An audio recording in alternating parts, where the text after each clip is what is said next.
Guys, karon day ato din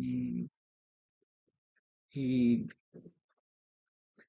topic kung saon pag activate sa Internet Download Manager. So ang Internet Download Manager ano siya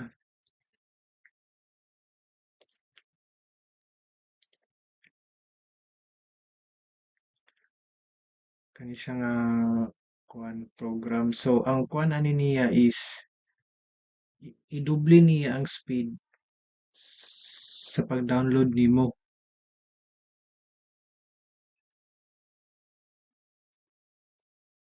So pag namoy na ni pwede ninyo siya i-download na siya 30 days free trial pero after sa free trial di na niyo siya magamit. So unsaon siya para ma full version ang Internet Download Manager.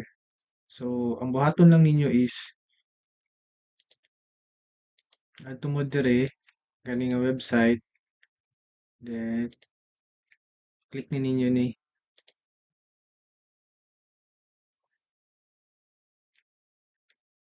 follow lang ninyo ang steps dire, then i-click ninyong download, then download. So pag ma-download na ninyo na ni siya, mo na siya gawas. So i-click din ninyo siya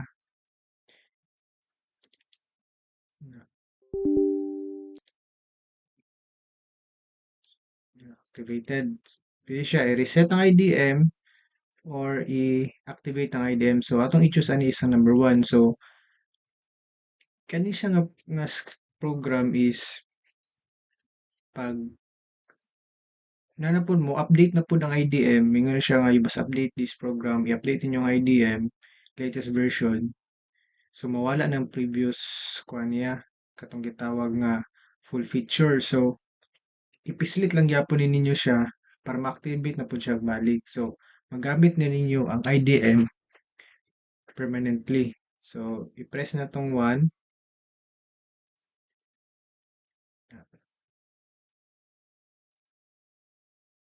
Sagdii lang ni ninyo siya kaning manggawa sagdii lang na siya.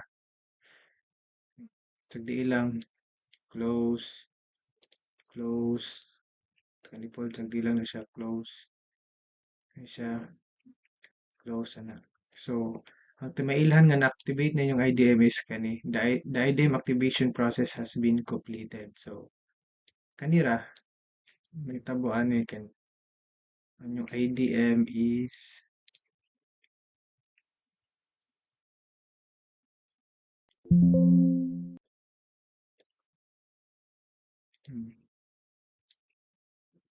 IDM is registered.